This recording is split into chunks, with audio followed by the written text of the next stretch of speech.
I'm Aaron Jabbour. I'm the Geospatial Information Officer at one of the components of the Department of Justice.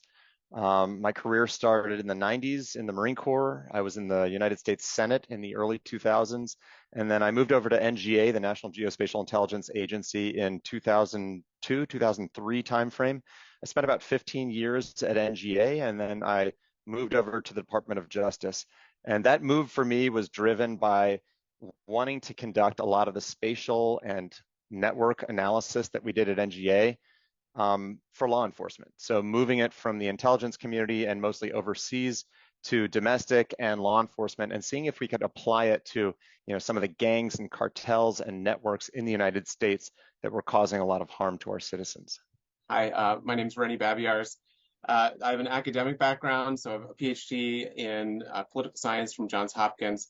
And as part of, during that time when I was studying to get my PhD, I joined NGA and worked together with a lot of fine people, including Aaron.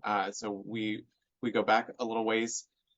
Since leaving NGA, I have now gotten work at All Source Analysis. I'm Vice President of Analysis and Operations there, and I also teach at Johns Hopkins University in their Geospatial Intelligence program. And then along the way, I've re-engaged with Aaron, and we've talked together about where we are in our different career stages and the need for spreading more knowledge about how to understand geospatial information, sort of from the ground up, from the everyday experience all the way to more technical analysis. And that was really part of the genesis of this book. In teaching at the Johns Hopkins program, I didn't have a textbook, and I wanted one, but there was no textbook out there for the class that I created and thought it was most important to teach in terms of getting just the right message to students. And so I developed my own materials along the way, talked to our director, our program director, Jack O'Connor, about this. He agreed. There was no textbook out there for the work that I wanted to do in the classroom. We started talking about the idea of a textbook, and I started talking to Aaron about it, and he let me know he was doing some trainings as well, also did not have a textbook to rely on. And from this, we saw that there was a gap that we were experiencing as practitioners, as trainers and educators in the geospatial intelligence industry. And so from there, we just started talking about the idea of, can't we just write our own textbook? And so that's how it started. And 2.5 years later, here we are. This really started as Renny trying to chase down geospatial communications and teach more about geospatial communications. And as we started collaborating on the project, we realized that communications was just sort of one step, and maybe even the last step, but obviously iterative, in this process of orienting yourself, analyzing information, and then finally communicating that information.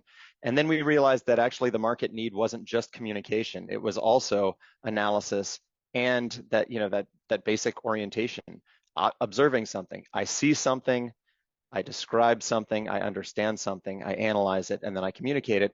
And so we started expanding on all three of those things, and we ended up calling it the OAC framework. O obviously standing for observe, A, analyze, and C, communicate. And we found a lot having to do with analysis. So there are a lot of books written on analysis. A lot of them are very specific. So they get very much into the weeds on one type of analysis.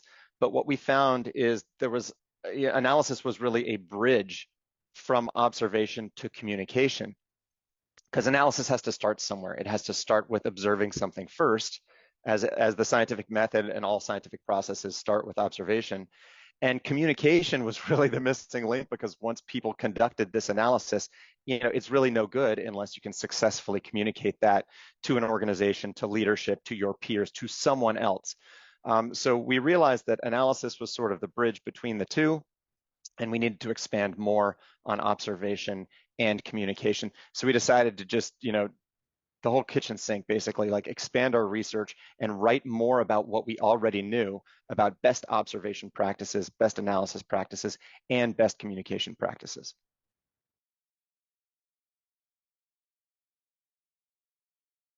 Yeah, so the Johns Hopkins program in Washington, D.C., it's the Advanced Academic Program is the main organization. And then within that, there's a program called the Geospatial Intelligence Program. And I teach for that currently. I began teaching a communications class that was to focus on geospatial communications. And in developing the materials for that class, I began teaching students first how to do the work, so do the analysis, and then how to communicate it. Because having just a class about only communications really is, as Aaron laid out, really the end of the process, and it becomes just sort of a writing exercise and a graphic template exercise. And so to make the class more meaningful and true to the overall process of working in the field of geospatial intelligence, started working on developing analysis techniques and then communication. So that's how the course started, and now it's evolved from just a pure communication course to a full scope course that takes students from observation to analysis to communication. And that was really the prelude to one of the preludes to the book. And the class developed further as we developed the book. And so now it really fits well with the textbook and vice versa.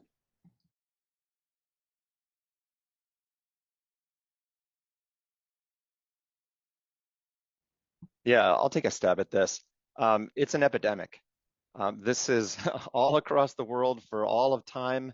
Public speaking, producing, writing, communicating is probably, people's biggest fear. It's people's biggest downside, usually. I mean, most of the analysts that we worked with did great research and understood amazing things, but just could not properly communicate it. And, not only were they either afraid to publicly speak, which, Renny and I agreed somewhere halfway through the book that actually getting up on stage and presenting, doing a public presentation with an audience was actually like the tip of the spear, because that's where you get immediate feedback in your work. That's where you get immediate peer review. So we started orienting ourselves. Of course, obviously, Renny and I worked together, and so much of our work when we worked together was oriented towards these big public presentations where you present in front of your organization, you present in front of your leadership, because ultimately we would have to go to Congress, or we would have to go to a policymaker or someone with whatever we found, and we had to be perfectly polished when we did that. So we did a ton of practice and peer review, and it just became second nature to go over these presentations, 25, 35 times before we went live. And we just realized like how much work it took to bring an idea from, the analysis phase where we finally, supported a thesis and developed it and, solidified it, to actually like writing it down, practicing it, speaking it, briefing it, putting slides together so that it all comes together. So I guess the answer is yes. Like, communication is a huge gap with most people, not just technical people, all people. And that's why, I mean, as an aside, you'll notice that politicians that publicly speak aren't always the sharpest people in the world, but they were just the ones that were willing to get up there and speak, And so like, it's incredibly powerful, like the power of speaking, of communicating, of writing well and getting your ideas out there. So we saw that as an area that we definitely wanted to help people improve. And because we had spent years training people and practicing with people on our team, we sort of had a lot of great tips and tricks that were like these little industry secrets that we had kept for so long, that we felt it was time to share with our colleagues and with the rest of the world. I'll just add two small points to that, which is, first, we saw firsthand and continue to see that people who are able to write effectively, create good graphics, but then also present effectively, rise up in their organization. And so it's professionally an important skill to practice, to at least be comfortable doing those things. But then, secondly, it's also important for the analytic process, because bringing your work to a community will give you feedback. And that feedback then can feed your work on that same topic. And so it becomes a type of peer review, and this is something that we cover pretty extensively in different parts of the book, the idea of bringing more people in to look at the work that you've done, to test it, And communication is a key part of that. And I think in the book, we reinforce like basic concepts that everyone knows, like bottom line up front and economy of words, avoiding and the dangers of passive voice and the importance of using caveats to emphasize uncertainty. We go into a lot of depth on uncertainty because we feel like, especially when you're communicating to leadership and decision makers, communicating uncertainty is one of the most important aspects of what you're communicating. And getting it right, getting it perfect, using your caveats properly is super, super important. So we went into depth on that. And that's sort of at the philosophical level. We also added different styles of communication for different audiences and different levels of leadership. So obviously you're going to talk with your peers and your colleagues in a different way than you talk to your managers and supervisors and the key leaders in your organization, and as your briefings probably get shorter and shorter and more precise as you rise up through the chain of leadership. And that was another thing that we wanted to emphasize in the book, how to brief different audiences in different ways.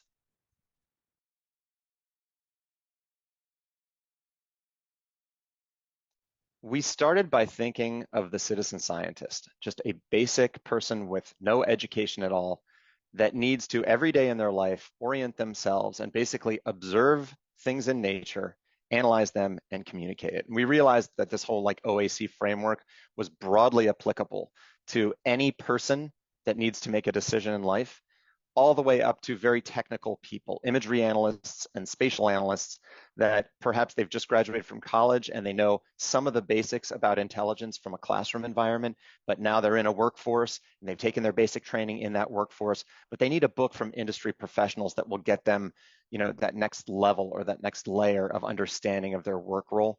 Also, as geospatial expands from government to private sector and from federal government to state and local government and just sort of starts to expand its marketplace, I think more and more people are going to need this book. They're going to need to have a basic understanding of what geospatial is, how to define these terms, how to become literate in basic geospatial, how to brush up on some basic things that maybe they learned long ago. Let's say you're a journeyman in the workforce, you're mid-career, you're changing jobs as people tend to do in the intelligence community. You need to brush up a little bit on imagery analysis, geospatial analysis. They'll find some great tradecraft and tips and tricks in this book. So we really saw it as broadly applicable to citizen scientists with no educational background in this, who are just encountering this for the first time, educated people that have just entered the workforce and need a little extra boost, and mid-career journeymen that are perhaps either they need a refresher on what they learned in basic training, or they're changing jobs and need specific understandings about areas where they haven't worked before within geospatial analysis, imagery analysis, and spatial analysis, of course. Yeah, and connected to that, when we began framing the, well, first of all, we did a tremendous amount of research during the writing of the book, because while we have a lot of experience and wanted to bring that to an audience, we also did some additional research, and we found in the field of psychology has aspects of research that connect very closely to this book. We looked at the work of Barbara Tversky and how people use spatial perception every day. And we realized that this could be a way to connect to a broader audience. And so we began structuring the beginning of the book to connect people to their everyday experience navigating the world, visually locating themselves in one location and then remembering previous locations and mapping that spatially internally in the brain, understanding that there are mechanisms in our brain to do that. But then we also just experience it without thinking about it all the time, every day. We also connected to the everyday with technology, so the use of cell phones and how much cell phones rely on geospatial data to allow us to do all the things that we do now with them. And then at the very beginning of the book, we connected it to the everyday by showing people how even technical geospatial analysis can address individual daily concerns. So for example, we open with a true story, geospatial analysis that solved a crime. Someone was murdered and the person was found through careful geospatial analysis by people on Aaron's team that we mentioned in the foreword of the book briefly. And this work, this technical work that identified a suspect, was brought to a jury, and the communication of that work, that technical work in basic language to a jury, allowed the jury to carefully consider it and then ultimately deliver a conviction due to how thorough the work was. So on the basis of very solid evidence. These are some of the ways that we've thought about how to take this technical field and connect it in the everyday to people. And so, well, just to dovetail on what Renny was saying about the innateness of location and visualization, I mean, that's why it's so powerful to get these things in front of a jury. It's because when you see these precise locations and you know they're measured by very precise instruments that can be peer reviewed and vouched for or corroborated, and you pair that with these very compelling visualizations, you've got this 1-2 punch that is irresistible to, all the way from lay people all the way to very technical people who understand it. And so we're really, like Renny said, trying to appeal to that innate sense of location and visualization in everyone, and then expand on it and capitalize on it to make you even better at both.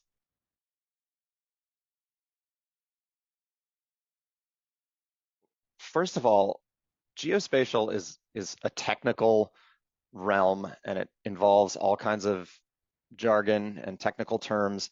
If you Google the term geospatial, you'll find 4 or 5 different definitions, all of which are very, very long. If you read the congressional documents, they're super, super long. I mean, it'll take them 2 pages to define geospatial because everyone makes it a little bit too complicated. So Renny and I just wanted to start with basic literacy in the field and simplify everything. So for example, the term geospatial, we just came up with a hyphenated 2-word definition, and that is earth referenced. And we thought that would be a lot easier than all of these like 3 or 4 or 5 sentence definitions that we come across. Geospatial essentially means earth referenced. And then we add to it geospatial data, information, intelligence, analysis, and all these other terms that follow geospatial.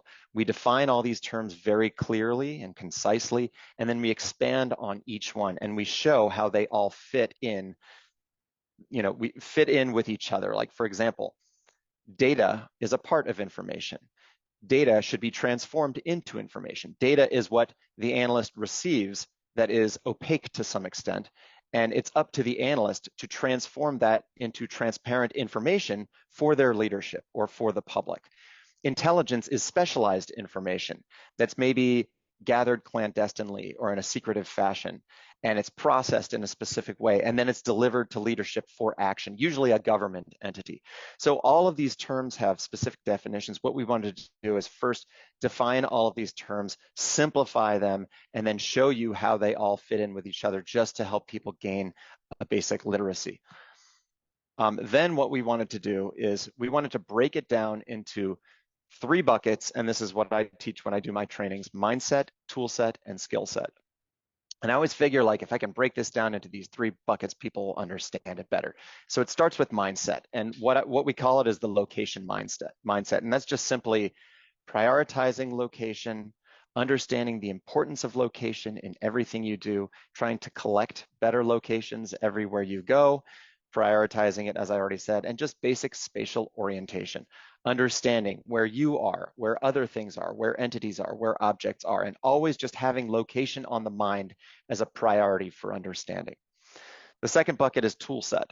So the tool set we see as the sensors, the systems, the software, the hardware, and even to some extent the people that bring all of that data to the practitioner. So the tool set is kind of like the backbone or the architecture that collects and brings all of that to the user's fingertips.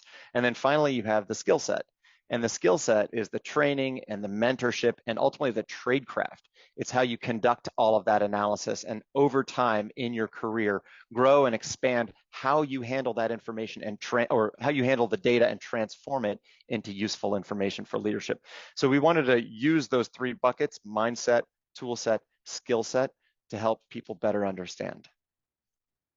Yeah, and to follow on with that, so as Aaron is speaking about the field that's full of all this information, what we've experienced and what we continue to see among other analysts is something that we describe in the book as the big data deluge. There is a lot of information, and an analyst that gets dropped into this world faces a lot of different kinds of information, and then in just one kind of information, a lot of volume.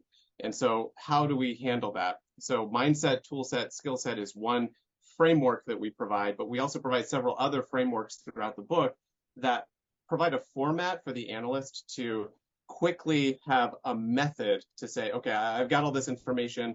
Let's go back to this structure and just work through the structure. And then that takes some of the organizational pressure off the analyst as they're doing their work. So, for example, earlier in the conversation, we talked about the OAC process. That's a framework: observation, analysis, communication. When faced with information, the analyst should understand, okay, I've got this big process to work through here. It begins with observations of some kind, then there's an analysis phase, and then I need to know that by the end, I'll have to communicate this to an audience in some way.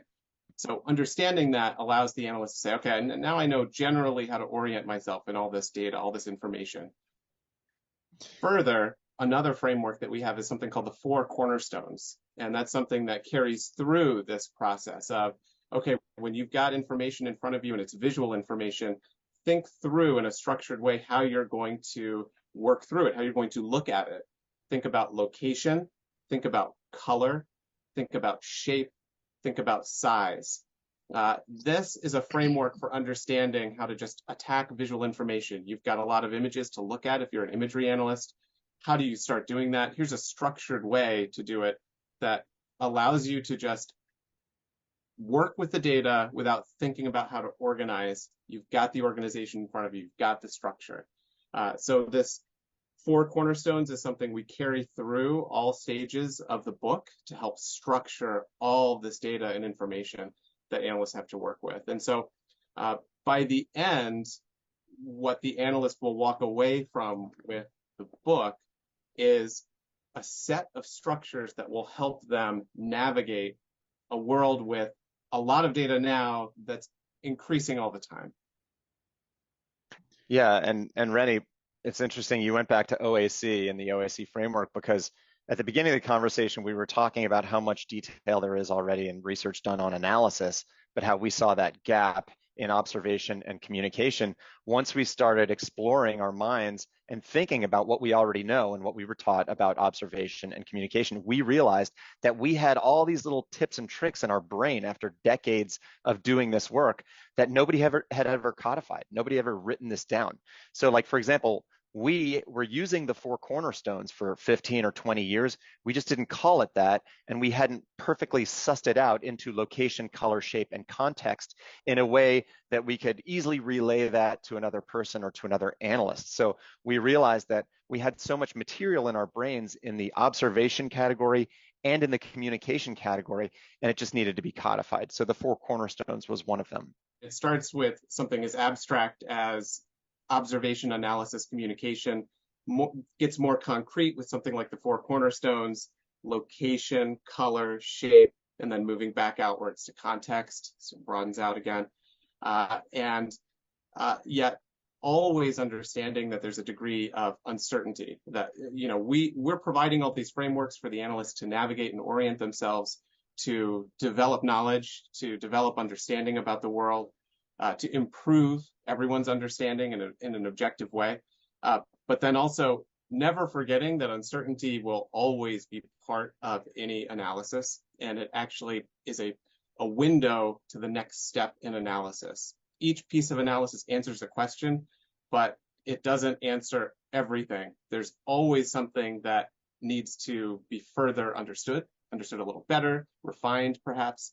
And so that uncertainty is key to the whole process. Understanding that we're providing a framework to help develop knowledge, but that there's always a limit to that knowledge, and we need to understand that and communicate that effectively to our audiences. Yeah, great, Renny. And I want to pull on that thread a little bit. You mentioned subjective to objective, and I think we spent a little bit of time in the book teasing that out and explaining that. And I think one of the powers of geospatial is that a lot of the world is subjective, but we find that more often than not, these precise locations and visualization are a way to bring things into the objective world. So you can always bring a colleague over and say, let me get a second set of eyes on this.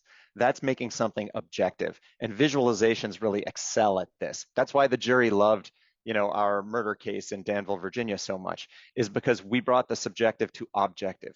we provided precise locations and that beautiful visualization so they could see and understand what was going on. And I think, yeah, like this book just highlights all the ways that we can move from the subjective to the objective by including these precise locations, by including visualizations, by doing more peer review, and by exposing it to broader and broader audiences so it can be tested and better understood, get more feedback, close that loop. Yeah, and really move away from that very, very fast reaction to visual information that many of us see on social media every day, where a picture is shown or a short video is shown, and then there's suddenly a very quick emotional reaction to slowing down, thinking carefully, using processes like the four cornerstones to think through carefully and look through in a systematic way visual information, tie it to location, think about time, what happened before that picture, what happened after that picture, and then let other people come and look at it and think about it with you. So share the experience, share it through, in many cases, a number, a geo coordinate. So latitude and longitude, for example, so that somebody can look at it later. So the members of the jury could take the information in the Danville murder case that you mentioned, and if they wanted to, go later and look up some of those locations themselves to see on different systems to understand. Look at a Google Maps, for example, something that everybody uses and has access to on their phones. So yes, this move from subjective to objective, and then also part of that move, Aaron, I think, and we've talked a lot about this, is slowing down and carefully looking at information, bringing other people in to share the experience and see, I have this reaction. Do you think that that's right? Is all part of this process of being a little bit more careful, a little bit more considered in our thoughts about what we're seeing, and moving from just an emotional reaction to something more, careful and rational. Yeah, that's absolutely right. And, I think you hit on a really important factor here. This is why we brought in Kahneman and type 1 and type 2 thinking, because we thought it was so important to slow these processes of decision making and to employ a structure like, for example, the four cornerstones. When you employ a structure like the four cornerstones, it takes time. So you're permanently inserting time into the equation to stop your body from emotionally reacting and jumping to a conclusion about what you're seeing or what you're thinking, and going through a series of steps. And just the process of going through the steps, location, color, shape, context, provides you with more time, even if it's 3 to 5 seconds, enough time to take one step back from whatever your brain or your subconscious wanted to react with. And so we see this as very helpful, especially we talk about the informational age a lot. And I think Renny talked earlier about the big data deluge. So we're in this information age now where data and information is just pummeling us every day in our lives. And it really takes an effort to not react and to not become emotional and decide that everything you see and hear is true and your hair should be on fire everywhere you go because of it. And so these steps and these structures and these processes and these workflows allow the analyst to approach data in a very specific way, or even information, to approach information in a specific way that slows them down and allows them to apply a process that will give them the time and the structure so that they can have the best possible outcome when they go to transform that data into useful information. I think I'm reminded of being in workplaces where there's pressure because there's a lot of information to work through in a professional environment, and pressure to get an answer quickly out to someone else in that community. And it's important to realize slowing down in that environment is necessary as well. And just saying, look, I need a little more time to do this. I need a little more time with my team to think through this. So it's not just day to day at home or on social media. It's in any kind of environment where you're facing a lot of information and pressure to do something. I think that was a great point.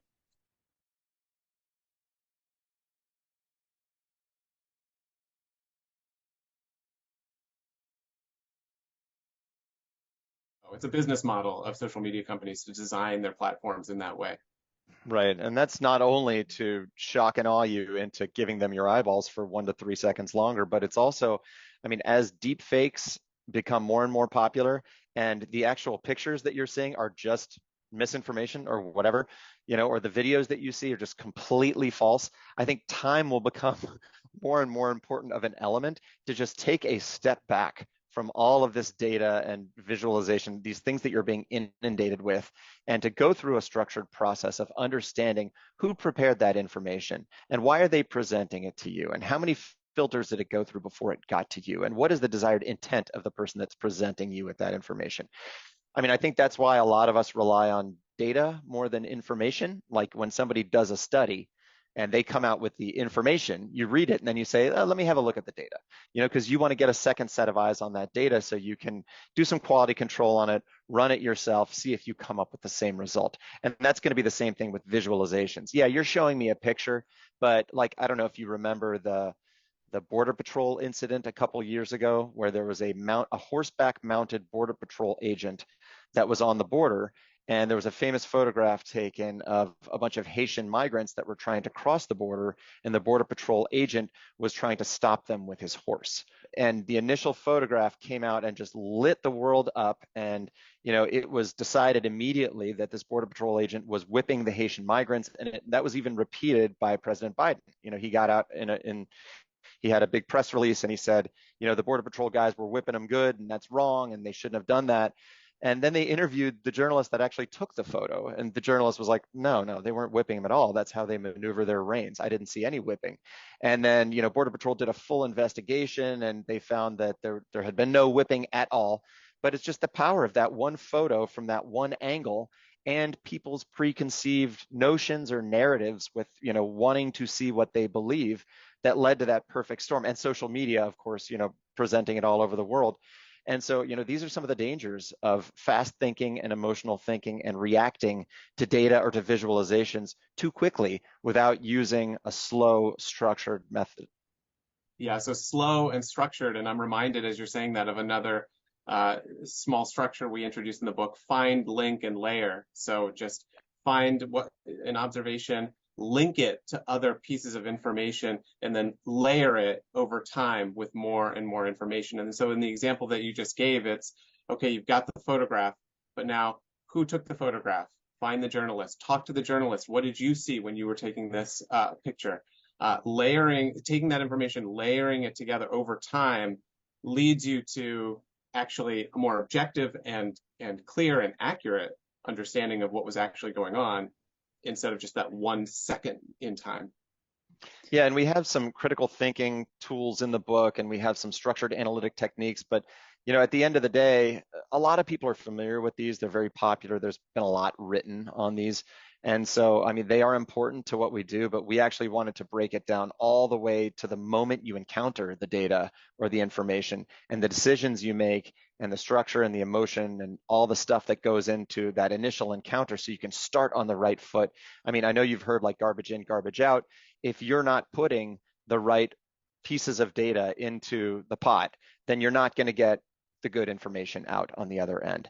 So we just wanted to start from the very beginning with the data or with the encounter, the visual encounter with information, with the observation, and get people on the right track from the very beginning so that as they collect more and more details about the entity that they're collecting on, that they can be more closer to the truth and more closer to reality, and that therefore once they conduct their analysis, they will be more likely to find out what is true or correct about whatever they're analyzing and communicate that properly.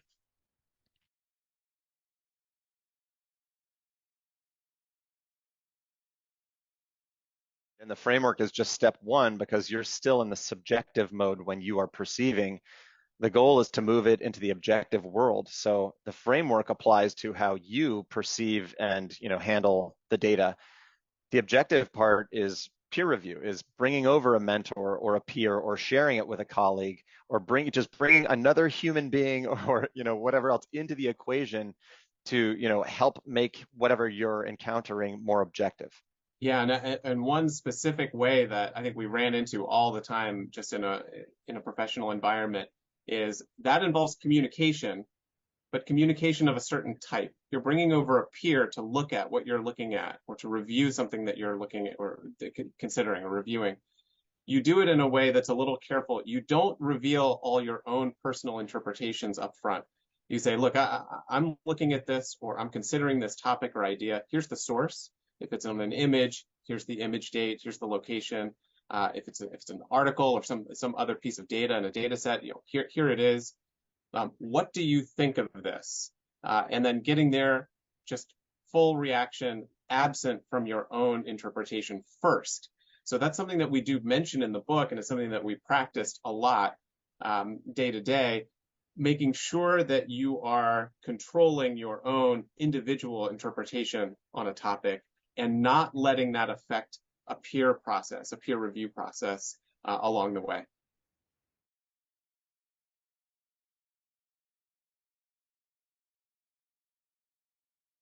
Yeah, I've got something else. I want to talk real quick about the expansion of geospatial from the federal government to state and local governments to the private sector.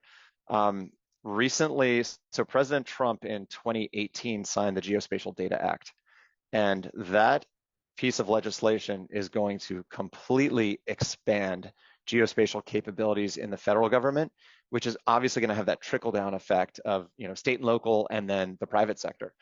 The Geospatial Data Act is super powerful, and it basically requires every federal agency to have a geospatial capability. And there's certain reporting requirements, like they have to cough up a certain number of geospatial data sets each year and send those data sets to data.gov and then the Geo platform, so the public world can, build models and analyze it and stop FOIAing the government so much, et cetera.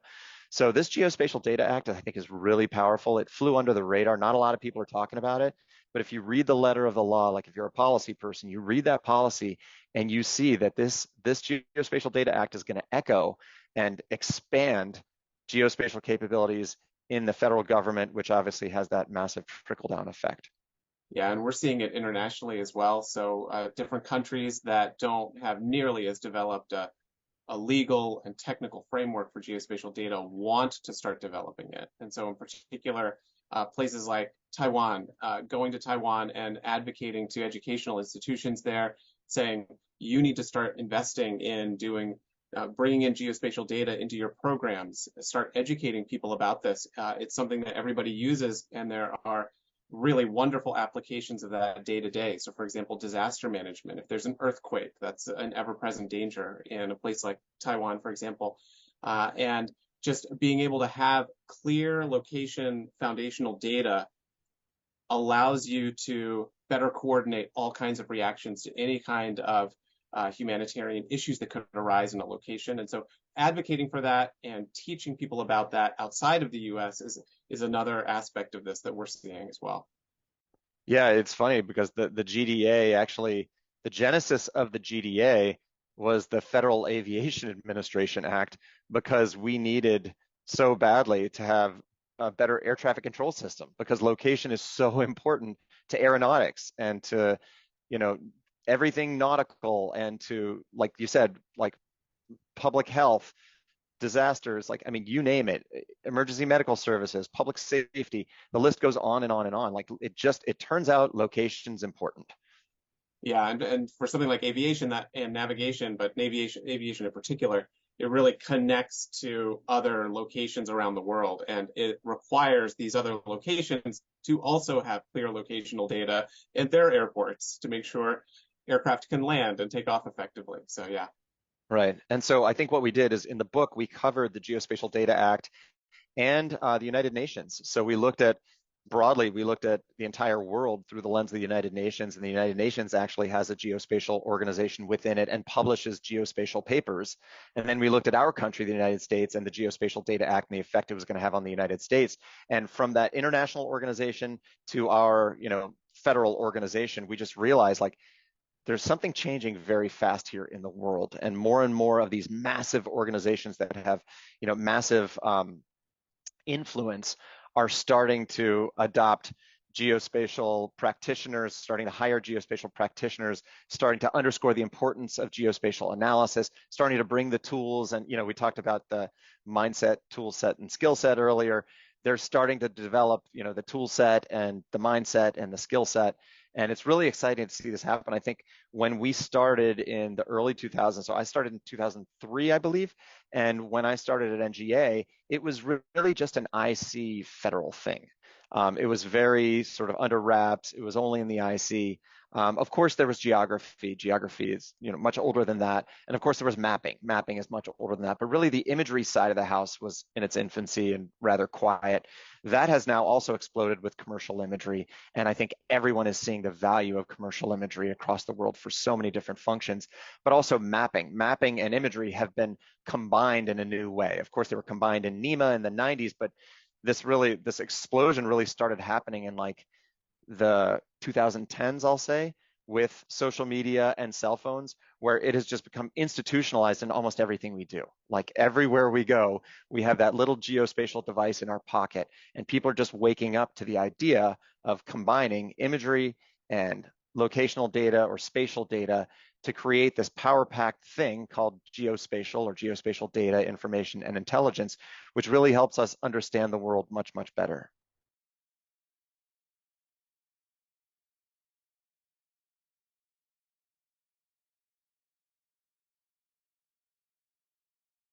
I know Aaron does a lot of training and has a lot to say on this topic, and I do as well. I was on a panel at GeoInt a couple of years ago that talked about this very issue, and you mentioned the acronym STEM, and I'd just like to pause that and suggest that while there are very technical aspects of the field of geospatial data, information, and intelligence, it's wider than that. We should have a wider scope for introducing new people into the discipline. For example, I did not have a technical background, and I started as an imagery analyst and took to it. And that background the background I had was more humanities. There are people we can welcome people with a variety of backgrounds into this field. There are places for pretty much anyone who is smart and interested and has some aptitude for visualization, spatial thinking, and the technical side. So including, other kinds of technical disciplines. So we should have a wide scope, and we should be able to introduce the field in an everyday way to new practitioners. And we should really be doing it, I think, at the high school level, if not even earlier, but high school and undergraduate level. Thinking about developing educational programs that supplement the master's degree program that I teach at an earlier level to start building a pipeline earlier and earlier. So those are some of my thoughts on that. Yeah, so I was thinking that from the very beginning. I was thinking high school. So every single course that I teach, I open it up by saying, has anyone here taken a geography class? And rarely do I get a hand that goes up. And that means no one had it in high school, no one had it in college, no one learns geography. So the earlier we can start with geography, the better. I think there's been a great push to like get kids outdoors and make them hike and camp and do things outside. I think that's where you're going to get kids interested in geography. Like, you like going outside. Why? Because there's stuff outside. Well, let's look at that. What's outside? There's stuff, there's trees, there's mountains, there's rivers, there's all kinds of amazing things. The more inquisitive and curious you are about all those things across the Earth's surface, the more that little spark will happen. And you might just want to take a class on it or learn a little bit more about space and the space of the Earth's surface and what's on it and how it's related. So getting kids more interested in geography from a young age and creating that pipeline in middle school or in high school of kids that are interested in studying geography in college. And then once they get to college, understanding the different sides of geography. You've got like a technical side where people are doing, mapping and data models and statistical analysis and stuff like that. And then you've got more of like a cultural side of people that just want to do that type of stuff. So figuring out which kids have that more like technical side, and maybe also the exciting part of working national security, working intelligence. I'm excited with foreign policy stuff or national security and diplomacy stuff. And I'm also interested in geography. So how do I pair those two subjects in college where I can bring together, some political science with some geography? And maybe that's that perfect pipeline into a place like NGA or CIA or a place in the intelligence community where you can do this.